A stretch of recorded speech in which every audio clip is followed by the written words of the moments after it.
তোকে দেখি শুনশান রাতে চলে আসা চিন্তা लम्हा जिसे चाहा जिसे। হ্যালো বন্ধুরা, কেমন আছেন সবাই? আশা করি সবাই খুব ভালো আছেন। তো আজকের এই ভিডিওতে আমরা আগুন এবং শফিকের মধ্যে তুলনামূলক আলোচনা করব। যেমন ধরুন, তাদের বাড়ি কোথায়, তাদের মাসিক ইনকাম কত, তারা বর্তমানে এখন কার সঙ্গে প্রেম করছে, 2024 সালে তাদের বর্তমান বয়স কত, সেই সব বিভিন্ন ফ্যাক্ট আজকের এই ভিডিওই আমি আপনাদের সংক্ষিপ্তভাবে জানাবো। অনেকেই মনে করে শফিকের থেকে আগুন বেশি আগে এগিয়ে রয়েছে, আবার অনেকেই মনে করে আগুনের থেকে শফিক বেশি আগে এগিয়ে রয়েছে। তাই আজকের এই ভিডিওই এই দুজনাকে নিয়ে আমরা তুলনামূলক আলোচনা করব। ও আমার সুন্দরী, তোমাকে নিয়ে খটকা শোনো না। मिलने से डरता है दिल इकरार हो न जाए। আপনি যদি এই দুই তারকাকে পছন্দ করে থাকেন বা এদের অভিনয় এবং ভিডিওগুলি যদি আপনাদের ভালো লেগে থাকে, তাহলে ভিডিওটাতে একটি মাত্র লাইক দিয়ে শেষ অবধি দেখার অনুরোধ রইল। তো চলুন বন্ধুরা, ভিডিওটি শুরু করা যাক। প্রথমে এই দুই তারকাদের সঙ্গে আপনাদের পরিচয় করিয়ে দেব। তো এই যে বন্ধুরা, যাকে আপনারা দেখতে পাচ্ছেন, এর আসল নাম হচ্ছে আগুন মণ্ডল, কিন্তু তার ভক্তরা তাকে আগুন বলেই চিনে থাকে। অন্যদিকে এই যে যাকে আপনারা দেখতে পাচ্ছেন, এর আসল নাম হচ্ছে শফিক শেখ, কিন্তু তার ভক্তরা তাকে শফিক বলেই চিনে থাকে।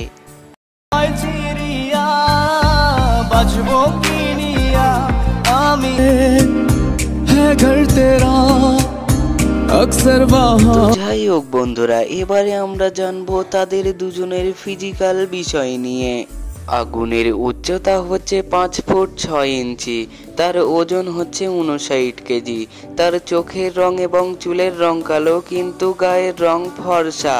অন্যদিকে শফিকের উচ্চতা বলতে গেলে তার উচ্চতা হচ্ছে 5 ফুট 3 ইঞ্চি, তার ওজন হচ্ছে 45 কেজি, তার চোখের রং এবং চুলের রং কালো, কিন্তু গায়ের রং শ্যামবর্ণ। তো যাই হোক বন্ধুরা, এবার জানবো তাদের জন্ম এবং জন্মস্থান সম্পর্কে। সো বন্ধুরা, শফিকের জন্ম হচ্ছে পশ্চিমবঙ্গের নদিয়া জেলাতে। তার জন্মসাল হচ্ছে 2008, সেই অনুযায়ী 2024 সালে তার বর্তমান বয়স হচ্ছে 16 বছর। অন্যদিকে আগুনের জন্মস্থান বলতে গেলে তার জন্মস্থান হচ্ছে নদিয়া জেলার ময়ূরহাটে। তার জন্মসাল হচ্ছে 2004, সেই অনুযায়ী 2024 সালে তার বর্তমান বয়স এসেছে 20 বছর। जिसे चाहा जिसे ऊंची उड़ान उनकी सबसे अलग पहचान उनकी।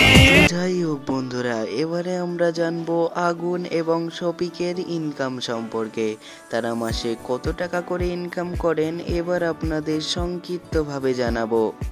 যেমনটা গাইস আপনারা জানেন, আগুনের আগের থেকেই কিন্তু শফিক পল্লীগ্রাম টিভি চ্যানেলে কাজ করছেন, সেই অনুযায়ী তাকে একটু বেশি টাকা পেমেন্ট করা হয়। আমরা অনেক রিসার্চ করার পর জানতে পেরেছি যে শফিককে নাকি মাসিক 40,000 টাকা মতন বেতন দেওয়া হয়। তোকে দেখি শুনশান রাতে চলে আসা চিন্তা হাঁটা। যাই হোক বন্ধুরা, এবারে আমরা জানবো আগুনের মাসিক ইনকাম সম্পর্কে। যেমনটা গাইস আপনারা জানেন, পল্লীগ্রাম টিভি চ্যানেলের আগুন একজন নতুন অভিনেতা, তাই তাকেও পল্লীগ্রাম টিভি চ্যানেল থেকে পেমেন্ট করা হয়। আমরা অনেক রিসার্চ করার পর জানতে পেরেছি যে আগুনকে নাকি মাসিক 30,000 টাকা মতন বেতন দেওয়া হয়। আজকের ভিডিওটা কেমন লাগলো অবশ্যই কিন্তু কমেন্ট করে জানাবেন। আর হ্যাঁ, আপনি যদি আমাদের এই চ্যানেলের একজন নতুন দর্শক হয়ে থাকেন, তাহলে এখনই চ্যানেলটিকে সাবস্ক্রাইব করে পাশে থাকা বেল আইকনটি অল করে দিন। আর হ্যাঁ, নেক্সট ভিডিও কাকে নিয়ে দেখতে চান অবশ্যই কিন্তু কমেন্ট করে জানাবেন। থ্যাংক ইউ, ধন্যবাদ, আসসালামু আলাইকুম। डरता है दिल इकरार हो न जाए। बादलों से ऊंची उड़ान उनकी सबसे अलग पहचान।